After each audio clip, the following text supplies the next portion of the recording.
always on the go, but the day just won't be one without your Hollywood fix. Let Golden State Media Concepts Entertainment Podcast take care of that. An all-inclusive look of pop culture.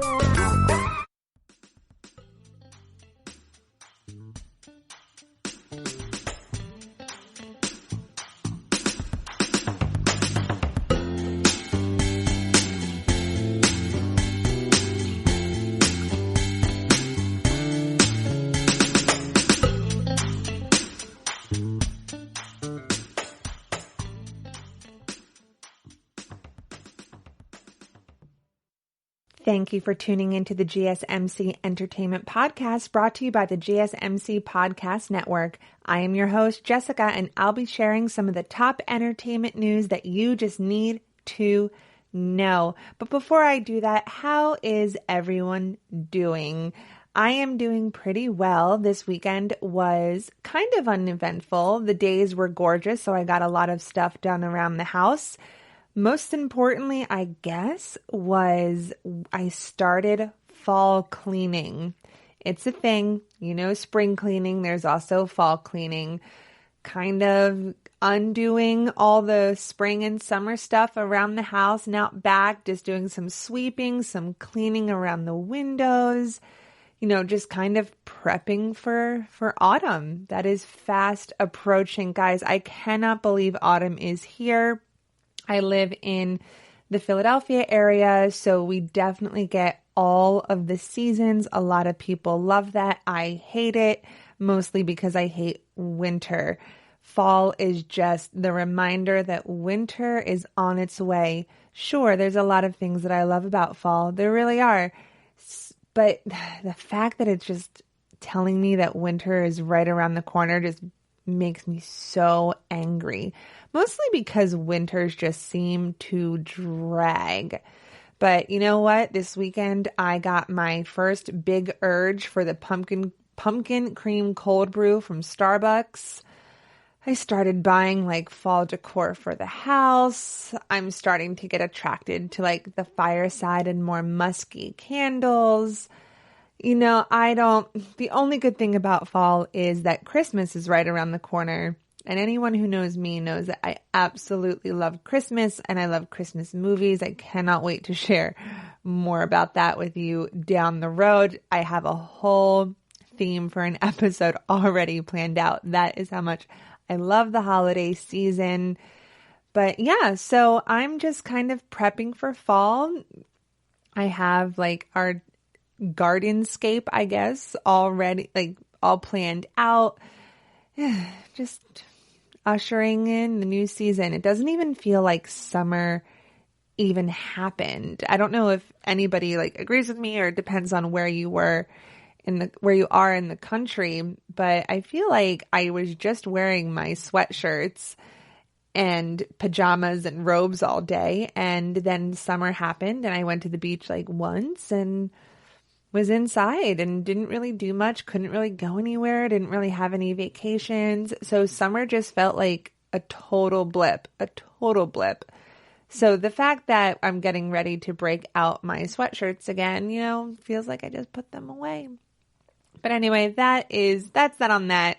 So fall is upon us, and in doing so, at the end of this episode, I will be sharing with you some of my favorite things about fall.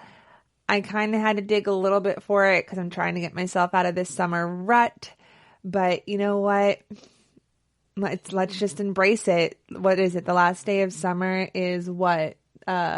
September 22nd, I believe. So that's when everything kicks in full force. But let's get into the episode. I know you're not here to listen to me talk about autumn. You're here to listen about entertainment. There's kind of a lot, but kind of not a lot going on in the world of entertainment right now. I know the last episode with Cynthia, she definitely touched on a few things that I'm going to reiterate today. So, but just in the beginning, and then we'll move forward. And then, so yeah, we're talking about the VMAs. I have some TV news as well as some Bella Thorne drama. For those of you who have not been keeping up or haven't been on TikTok or just not on that side of TikTok, Bella Thorne, yeah, former Disney star, definitely got herself into some trouble. So more on that later in the episode. So without further ado, I think it's time we just dive right on in. I'm going to have to start with some of the sad news. It doesn't feel right to start this episode without me mentioning the fact that we have lost the Black Panther star, Chadwick Boseman. He passed away at the age of 43. Chadwick was diagnosed with stage 3 colon cancer in 2016, which eventually progressed to stage 4 before 2020. He had never spoken about it publicly, about his cancer diagnosis. It's very, very sad. He died at his home as a result to the complications of the colon cancer on the 28th, surrounded by his wife and family. So the death seems sudden to fans and to the public. He definitely kept it under wraps. He fought this battle very, very quietly. So he was diagnosed in 2016, and principal photography for Black Panther began January of 17, and the film was released in 18. This really breaks my heart. I can't imagine the joy that your career has gone this way and this iconic role in Black Panther, and then to get the news of stage 3 colon cancer, or if it was the opposite, if he knew about the colon cancer and then he got the part in Black Panther. I don't know. Anyway, I just can't imagine that point of his life, but he really, for 4 years, took every advantage he possibly could and really lived life to the fullest. And it just goes to show, friends, that we don't know what's going on behind closed doors. I know he did. A lot of people were kind of criticizing him towards the end of about his weight and wondering if he was okay. And some people were being quite cruel with their comments. And, and this is what it was. He was very, very sick, and he never let it he never let it slow him down.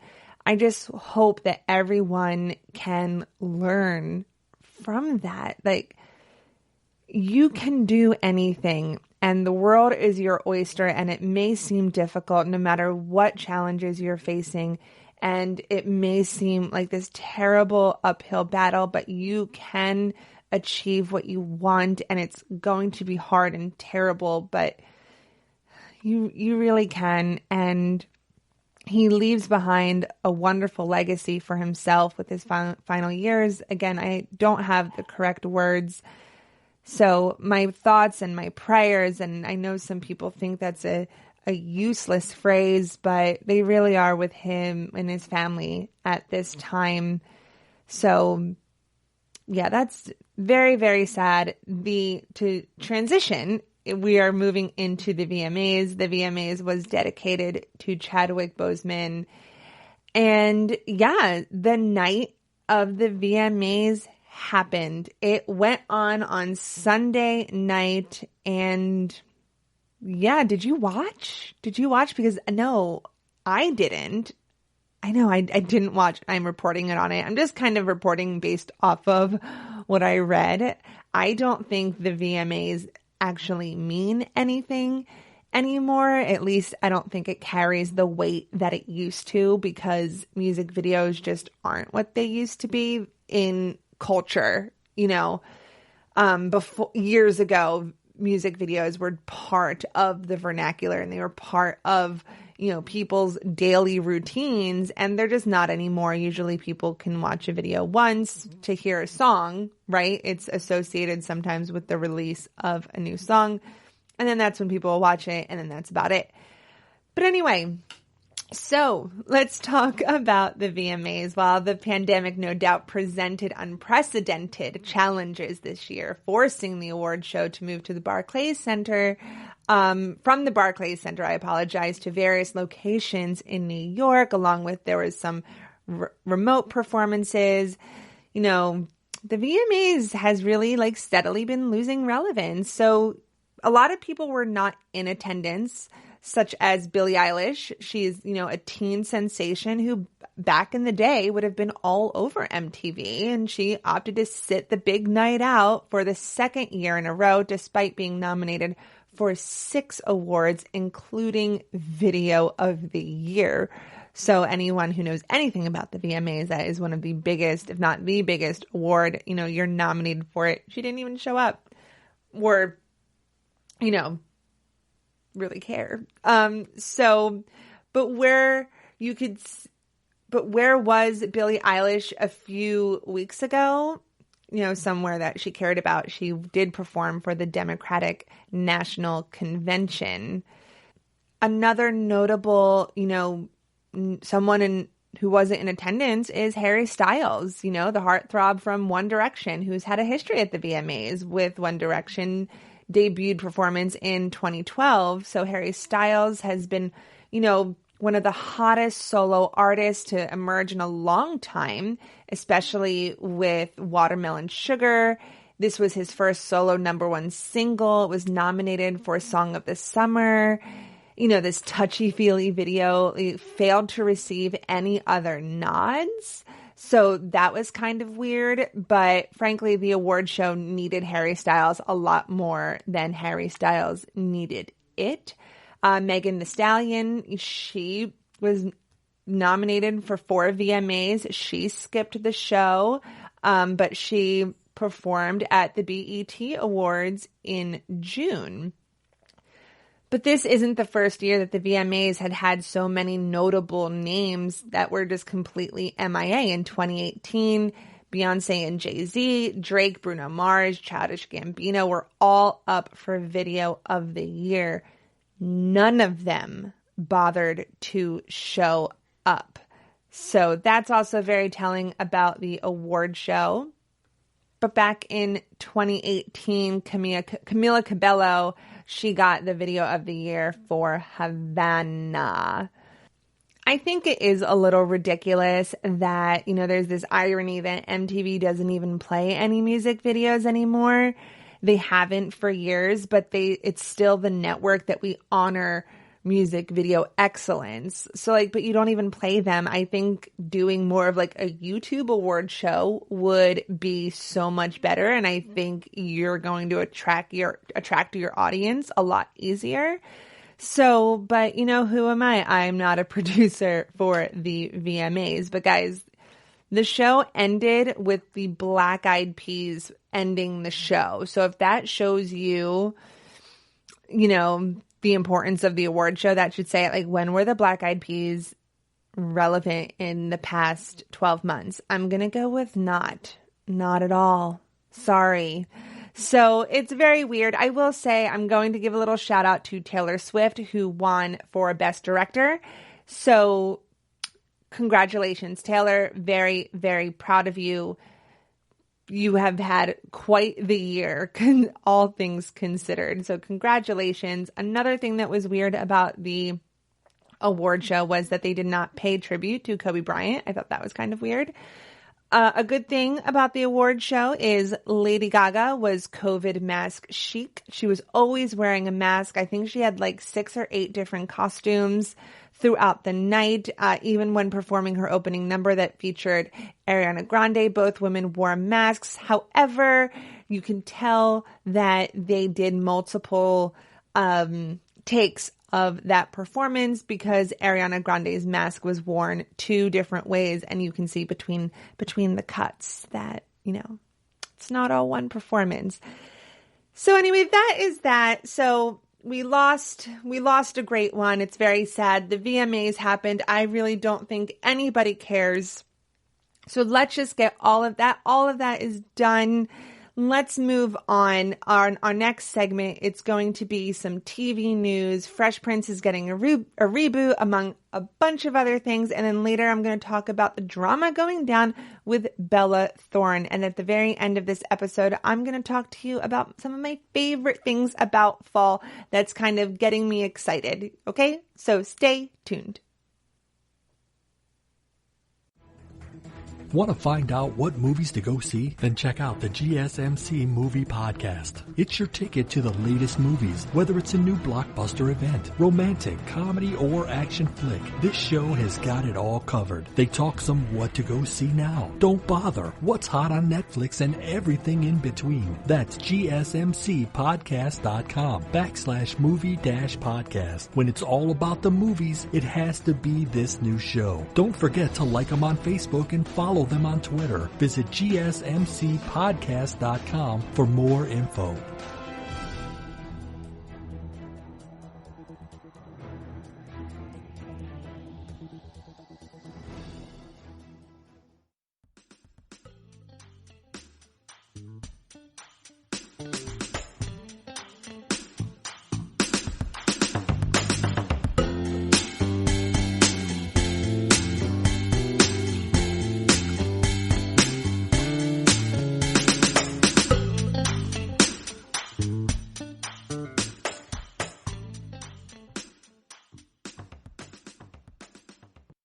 And welcome back, friends. This segment, we are talking about some TV news. So there's going to be a few sub-segments within this segment. So let's start off with some really exciting news, at least for me and maybe millennials in my age group. Will Smith and Fresh Prince of Bel-Air cast are slated to reunite for the HBO Max special. The cast of The Fresh Prince of Bel-Air is getting back together. Will Smith and the rest of the main cast are slated to reunite for the 30th anniversary special on HBO Max. In addition to the series regulars, DJ Jazzy Jeff, who reoccurred on the show and previously collaborated on music with Will Smith, and other surprise guests are also expected to appear. According to the streaming platform, the unscripted special, directed by Marcus Raboy, who did Whitney Cummings' Can I Touch It, is scheduled to tape on September 10th, the day of the sitcom's premiere on NBC, and debut around Thanksgiving. First premiering in 1990, this sitcom ran for 6 seasons on NBC. The entire series is currently available to stream on HBO Max. Earlier in the year, Will Smith hosted a virtual reunion during which they paid tribute to the late co-star James Avery, who played Will's uncle, Philip Banks, and died at the age of 68 in 2013. I cannot believe that was that long ago. Oh my gosh, guys, time goes by so quickly. I always loved watching Fresh Prince as a kid.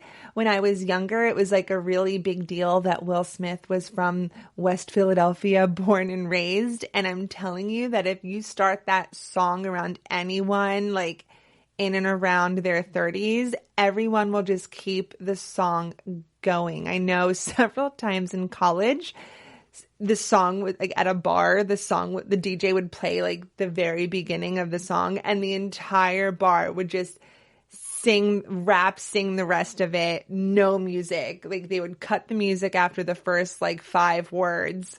And it was always so much fun. So I am very, very excited. It touches my soul in a way that I can't really articulate. It's not going to be like an episode, but it doesn't need to be, but it's going to be fun. I'm assuming it's going to be very similar to, like the Friends reunion when everyone thought Friends was coming back, but JK, it's just them talking. But at least we know they have managed our expectations. So very, very excited for that. Next up, The Prom by Ryan Murphy shares the first look, and we see Meryl Streep and this all-star cast all dolled up for the show. Ryan Murphy's movie adaptation of the Tony-nominated Broadway hit musical The Prom is done filming and ready for a Christmas debut on Netflix. To celebrate the finished production, which was completed during the coronavirus pandemic, the director shared the first official look at the all-star cast, including Kerry Washington, Meryl Streep, and Nicole Kidman. I love Nicole Kidman. I loved her in Moulin Rouge. So he posted to Instagram, meet the incredible icon-packed cast of Netflix The Prom, a group of true troopers who buckled up and finished shooting during COVID so we could give everybody an inspirational, aspirational story that we all need right now. Christmas is right around the corner. I must say, Meryl Streep does look absolutely fantastic as a redhead. I am loving it. She looks so fierce. I'm very, very excited for this, especially for some new Christmas content. Again, more on that in several episodes down the road. The photo includes Jo Ellen Pellman as Emma and Ariana DeBose as Alyssa, two students at an Indiana high school where a lesbian senior is banned from taking her girlfriend to the prom. So I'm very, very excited for this. The prom finished in Los Angeles in July with vast COVID regulations in effect. The news comes after Murphy revealed that the film only had a few more days of production left when the pandemic initially forced the film and TV productions to shut down in March. They were so close yet so far. So it's really exciting that they just finished filming and they still have their release date for Christmas. I'm assuming that they went ahead with everything that they had and edited it, and then whatever they shot, it's kind of, they can like fill in and edit that. This way they have enough edited that it doesn't slow down the Christmas release date. So very, very excited for that. I'm loving that we're starting to get new content. I noticed that I've stopped binge watching shows, but instead I'm trying to be really strict by only watching like one episode per night. Like I told you before, I've been watching Mindhunter, but I'm really, really strict. I don't watch it every night. And then the nights that I do watch Mindhunter, I'm only watching one episode. And let me tell you how hard that is, because that show is so good, you guys. Go watch it. But anyway, I'm getting ahead of myself, beside myself, whatever you want to call it. But next, the third announcement in TV news is that The Masked Singer is coming back for season 4, and they have teased the new costumes. Now, let me tell you something about The Masked Singer. This is quietly one of the most popular shows on television. Like, I don't know a single person who talks about this show openly. I cannot tell you one time that I have been with a group of friends or saw people talking on Facebook about, oh my God, The Masked Singer, have you seen this? Have you seen? Not once. I'll see it like trending on Twitter, but I personally have not come across, people gossiping about it. However, that being said, if I bring up, hey, something, Masked Singer, their eyes just seem to wide up, like I said, something so incredibly profound, and then they'll start talking about it. Like, it's pretty crazy. So this is like a cult, is it? Yeah, like a cult following TV show. So I'm very excited about it. Like I said, I watch it kind of quietly, but I watch it. So there are new characters, news of a gremlin, a seahorse, a broccoli are all starring together in The Masked Singer. It is coming back. The Fox Singing Competition announced Wednesday that its 4th season will premiere on September 23rd after a sneak peek episode that airs on September 13th following an NFL doubleheader. A teaser for the upcoming season revealed the names of the characters the undercover celebrities will be dressed as when they take the stage. Among the new costumes, we have a baby alien, we have broccoli, we have a crocodile, dragon, gremlin, giraffe, jellyfish, popcorn, mushroom, seahorse, snow owl, squiggly monster, sun, and whatchamacallit, which I'm very curious if it's the sibling of season 2's Thingamajig. While the network only offered quick glimpses of a few of the disguises in the teaser video, it did give a full look to the pink crocodile costume. And last month, The Masked Singer gave some clues as to who might be under the ensembles in a trailer for season 4. Listen, guys, I am never, ever, ever going to guess who these Masked Singers are. I have not been correct once. But this show really does get some incredible names. Previous contestants have been, I'm going to name drop here: Wayne Brady, Dr. Drew Pinsky, Patti LaBelle, Raven Simone, Kelly Osbourne, Seal, T-Pain, Joey Fatone, Terry Bradshaw, Gladys Knight, Rob Gronkowski, JoJo Siwa, Bella Thorne, Hunter Hayes, and Jesse McCartney. Just to name a few. So who knows what this season will bring?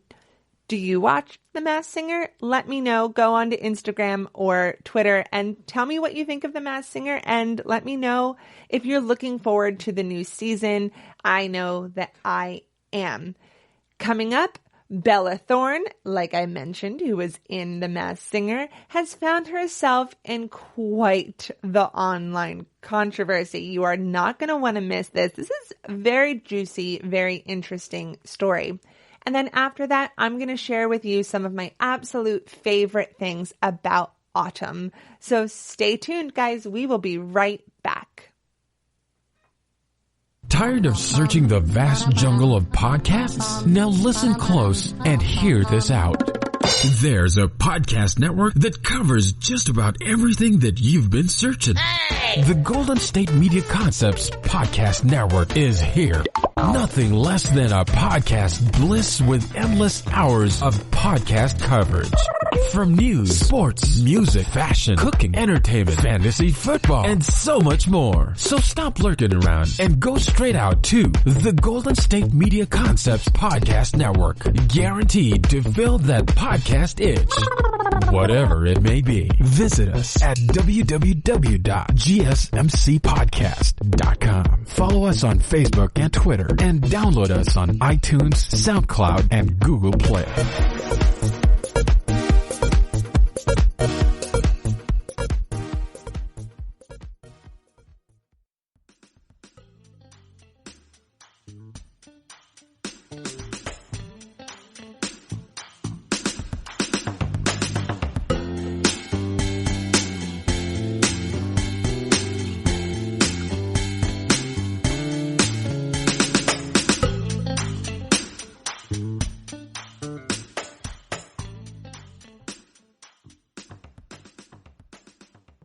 All right, friends, welcome back. This segment I have saved until the end.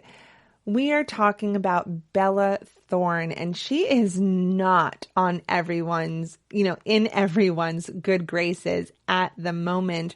The former Disney star really upset a lot of content creators who use OnlyFans platform to support their livelihoods, and they are blaming the actress for changes in the terms of service that include caps and holds on payments.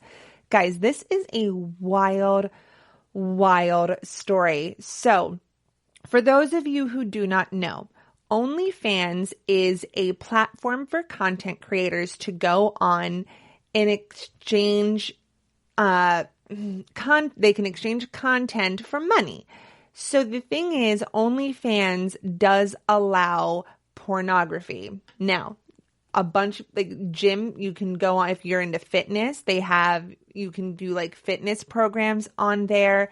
You can do art. There's a lot of things that you can do on it, but it does also offer, sex workers to hold a business. And that is the niche within OnlyFans that Bella Thorne has decided to go into. Not some celebrities will go on and be like, I have an OnlyFans and this is a way for you to feel kind of closer to your favorite celebrity. Like Perez Hilton has an OnlyFans and it's not sexual. Other celebrities have OnlyFans, and it is just a way for fans to get a little closer to their favorite celebrity, but there is this other side of it. So The changes came after a number of people were reported to have asked for refunds, saying that Bella Thorne charged $200 for a nude photo in which they received, and she was in fact not nude. So people felt scammed because they paid for something that they thought they were going to get and they didn't get it. So all these people are like, I want my money back. So OnlyFans now has to refund.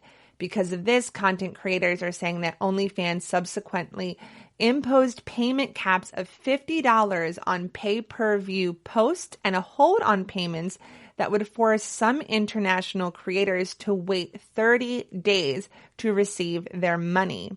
Users who earn a significant part of their income on OnlyFans blame Bella Thorne for the new policies, which they say limit their ability to make money. Bella Thorne, who is 22 and a former Disney star, made $1 million in her first day on the service, which is more than anybody on OnlyFans.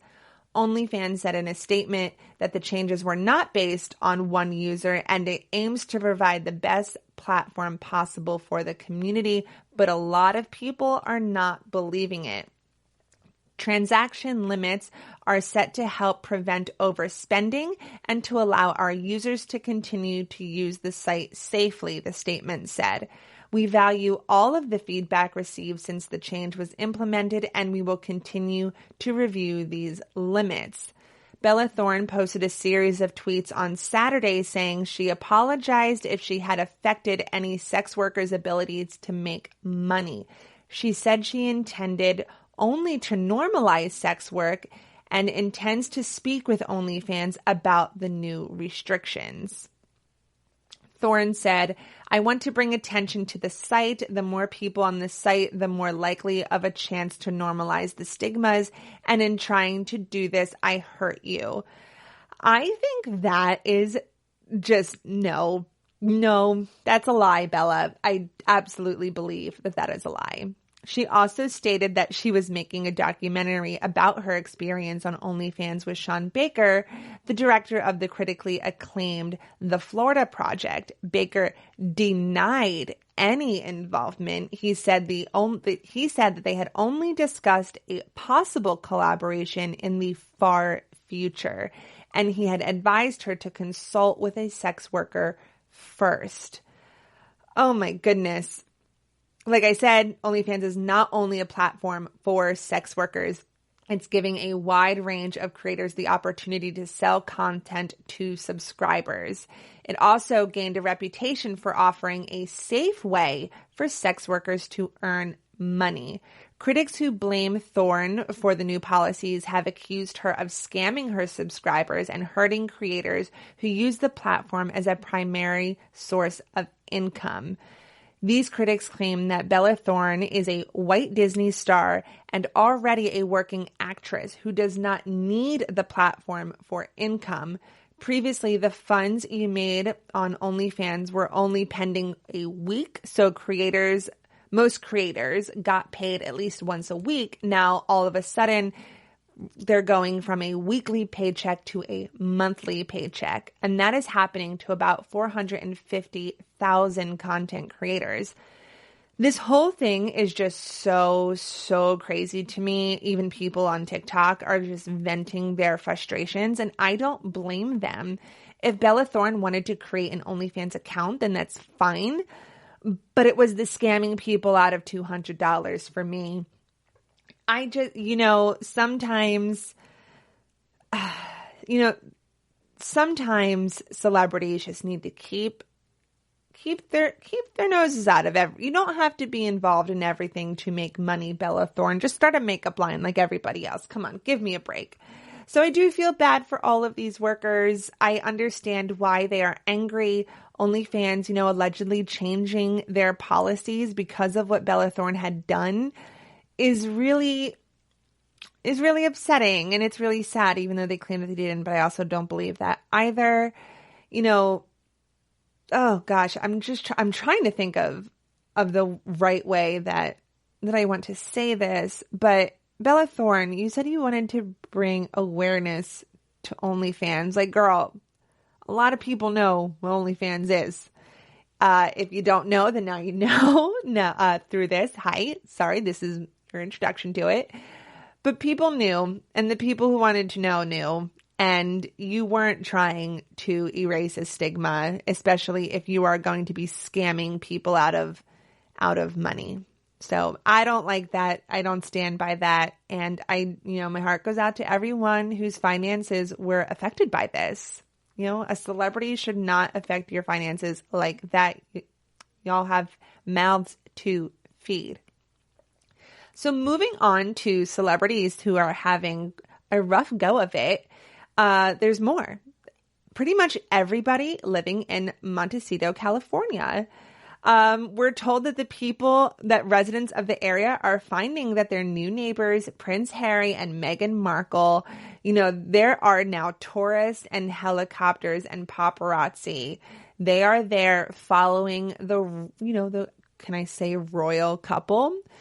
The quiet little town outside of Santa Barbara is still buzzing about its newest residents who moved into a multi-million-dollar mansion, but some locals are already getting fed up with the area's new normal, as if there wasn't enough new normal to go around. Harry and Meghan haven't even been seen in public yet, but the mere presence is driving folks wild. Not because of them, but because of the influx of paparazzi on the hunt for, the shot of the couple. The scene on the ground is pretty hectic, especially for an affluent area that's supposed to be an enclave for celebs looking to escape the limelight. Choppers are hovering and zooming over Harry and Meghan's neighborhood, sometimes 4 times a day, and the paparazzi are staking out their home and nearby shopping centers. The wayward royals are also attracting tourists. We're told that more visitors are showing up in that town and asking local shop owners if they have seen Harry or Meghan. They have been staying at home due to coronavirus, not really going out much. They did go out once for an event in LA where they were, I believe, giving food to those less fortunate. This area is famously known as a no paparazzi zone. Ellen DeGeneres, Oprah, Rob Lowe, Carol Burnett, Jane Lynch, and the Kardashians have no problem dining out and shopping, on the DL, but everything is starting to change since the former Duke and Duchess of Sussex had moved in. Most locals say that they want the paparazzi to give it a rest because they feel things are getting to the point where everyone's privacy is being compromised and they're super annoyed. And guys, I don't blame them. Locals are bracing for the worst. They're expecting Harry and Meghan to finally venture out after the pandemic, which they fear will amp things up in a big, big way. So even though the pair stepped down from their senior royal duties and titles, they, or at least Harry, they're still royals at the end of the day, and paparazzi are still going to spend a lot of money for these pictures, and paparazzi in England, they're still going to run with these stories. Even though he doesn't want to be a prince, he will always be a prince, and that's just something that they're not going to get rid of. I don't know if it's safer for them living in LA or if they should have just stayed, living behind the palace walls. What's safer? We all saw what happened to Princess Diana. I just hope that the same fate doesn't meet Harry and Meghan. Obviously, that's terrible. But the way that the media works and paparazzi and the sale of photos, they're just never really going to escape this. And I feel bad for them because I know they want to live this more normal life, especially for their child, and other children, if they have any more, but I just don't think that they will. And that's all they want in this world. And I hope they find the peace that they were looking for in LA, even with helicopters and paparazzi flying around. So, oh my goodness, this is so heavy. I feel like this is like a heavy show today, guys. I don't know why. Maybe it's the change of seasons that's upon us. But anyway, guys, when we come back, I am going to be sharing with you some of my favorite things about fall and the changing of the seasons. Stay tuned. We will be right back. Golden State Media Concepts bring you Book Review Podcast, a haven for bookworms of all ages and the widest genres, from mystery to memoirs, romance to comedy, fantasy to sci-fi. If you love to read, this is a podcast for you. It's the Golden State Media Concepts Book Review Podcast.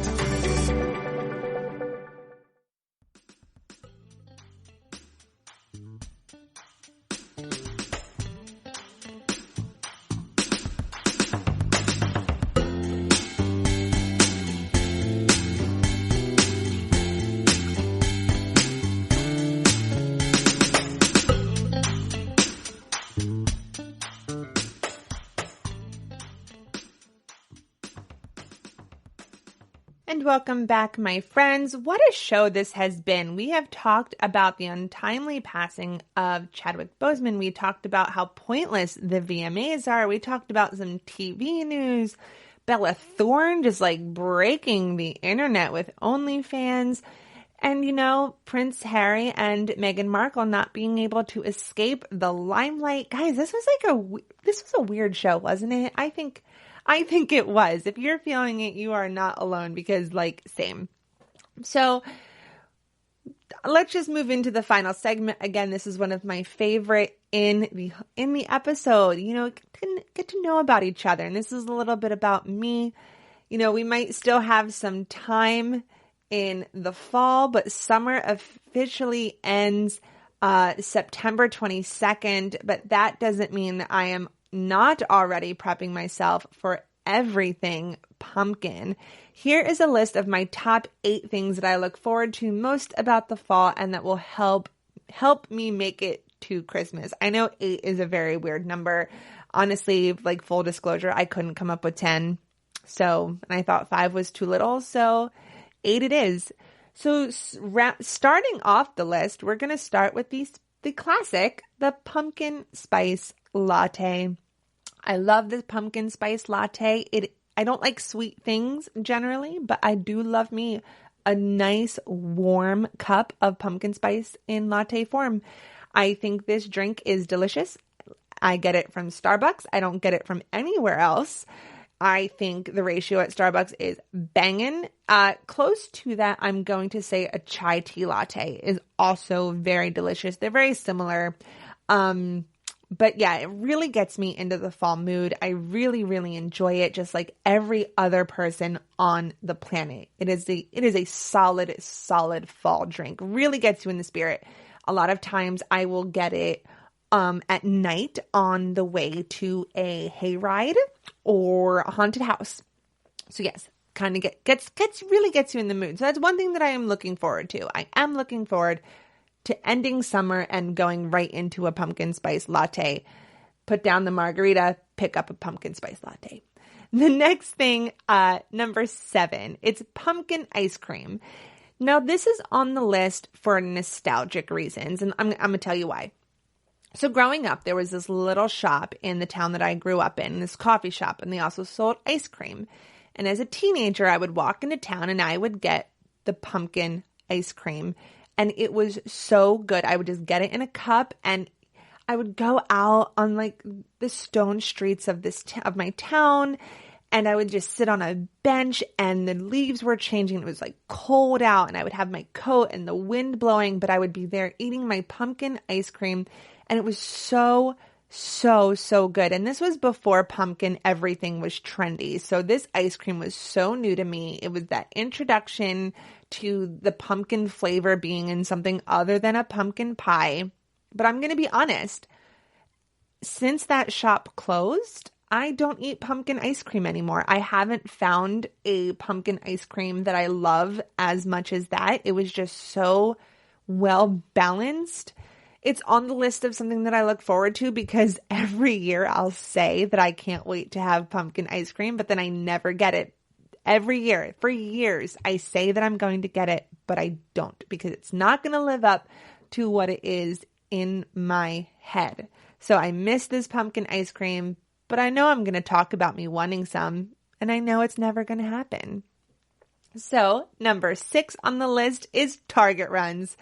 Now listen, Target runs help me survive pretty much any moment of my life. Tired? Run to Target. Had a busy day at work? Run to Target. Slow day at work? Run to Target. Bored? Run to Target. I mean, Target is the answer to all of my problems. But there's something about Target in the fall that just really helps me get into this spirit. Maybe it's the Starbucks when I first walk in. Maybe it's all the cute decor. Maybe it's the Halloween costumes in the back. Maybe it's all the perfect cardigans and all the perfect shades. You know, it's a nice balance of normal life and then fulfilling the autumn side of my soul. Like, I can get normal things, but then I can also indulge in fall things. I don't know. I cannot explain it. I cannot put it into words, but there's something about what they sell at Target in the fall that I just love. And so number 5 is pies. I don't know why, but to me, pies are just a very fall thing. I don't enjoy pies in the winter or the spring or the summer, but the fall. I love pies. Apple pie, pumpkin pie, pecan pie, chicken pot pie. It's all the baked goodness that I absolutely love. Plus, if you're making a pie, your house just smells amazing. Love me a good pie. Oh, and a good buttery crust on that. I might have to make a pie this week. Who knows? Number 4 is pretty basic. The leaves changing color. I know, super basic. But even though I know it's a sign that the trees will soon become bare, which I hate. Trees are bare for so much longer than they are in bloom. It is. I'm gonna see this winter how long the trees are bare versus how long there are leaves upon the trees. But even though that I know that's happening, when the leaves start to change colors, it's something just so beautiful and so magical. And it's the thing that a lot of people who don't get to experience seasons, it's one of the things that they talk about that they wish they got to experience, the changing of the leaves. And around here, I feel like it never seems to last very long. Usually we get some sort of big storm that will just like come in and blow all the leaves off the trees. So for the very short amount of time that I can appreciate the leaves changing, I really like to, savor it. You know, go out. Well, I mean, can't really go out someplace to eat and overlook the trees. Oh man, I just got myself like super depressed. Oh, that's rough. But yes, changing of the leaves. I don't like it when they turn brown and then they just fall. Like I love when you see like the deep oranges and the yellows and the reds. Oh, so, so, so, so gorgeous. A lot of times we'll drive up to upstate New York to visit my sister-in-law in the fall. And the drive up is always so gorgeous. They live up in Syracuse, so driving all the way up New York State.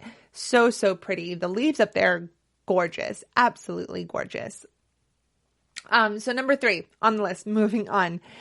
Number 3, excuse me, I had a little hiccup.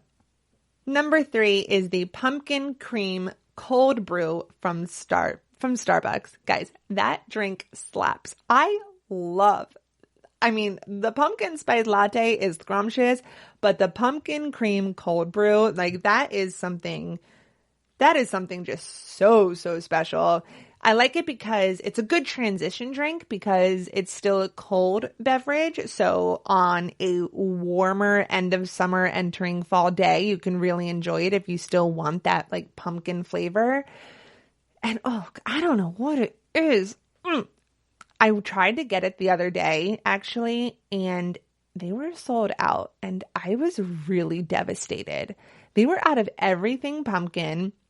They were out of my favorite summer drink, the passion fruit guava concoction. They didn't have that. They didn't have any pumpkin. I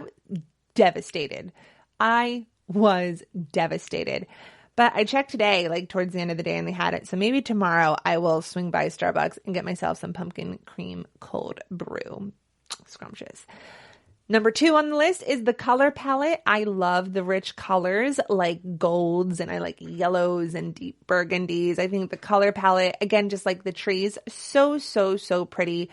Those are the colors that I'm just naturally drawn to when it comes to clothing. In the summer, I do wear a lot of yellow, but I get to continue wearing yellow, more of like the mustardy tones. I always wear gold, so I get to just really embrace it. The deep burgundies, I just really love the color palette that comes with fall. So kind of excited to break that out. And number 1 on the list of one of the things that I look forward to fall the absolute most. And guys, you're gonna think I'm crazy, or you're gonna agree with me. But let me tell you what the number 1 thing is. No, it's not Halloween. No, it's not Hocus Pocus.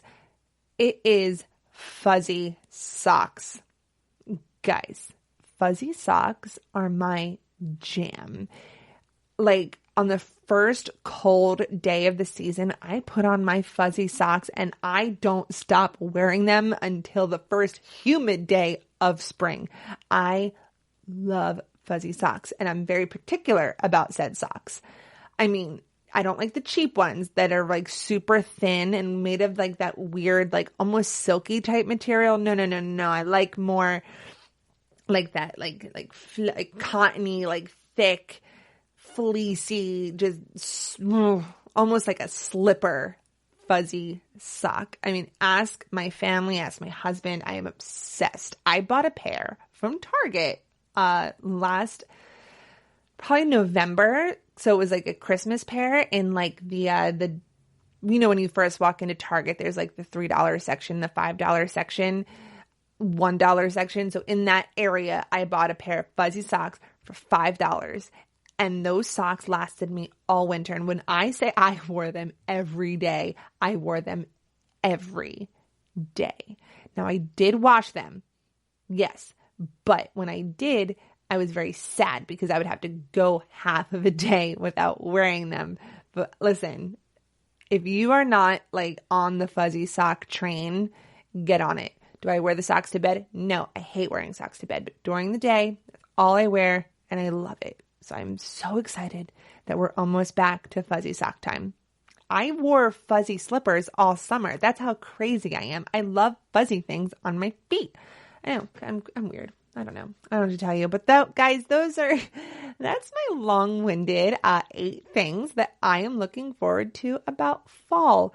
I am ready for the seasons to change. I am ready for this year to end. It has been a long, hard, terrible year for me. I don't know how it's been for you. I feel like there's just like bad news after bad news. I hope that people out there are having really wonderful years. If you are, please tell me, spread the positivity.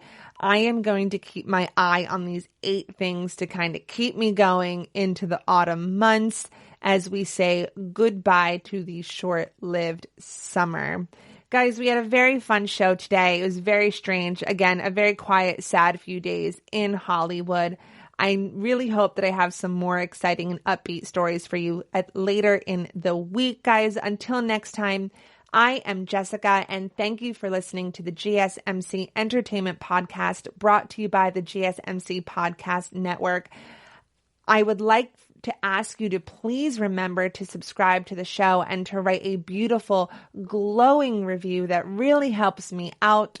Also, if you could please follow us on Facebook, Twitter, and Instagram, I would really appreciate it. Guys, thank you so much. Have a wonderful night. I will see you later in the week. Have a good one, friends. Bye.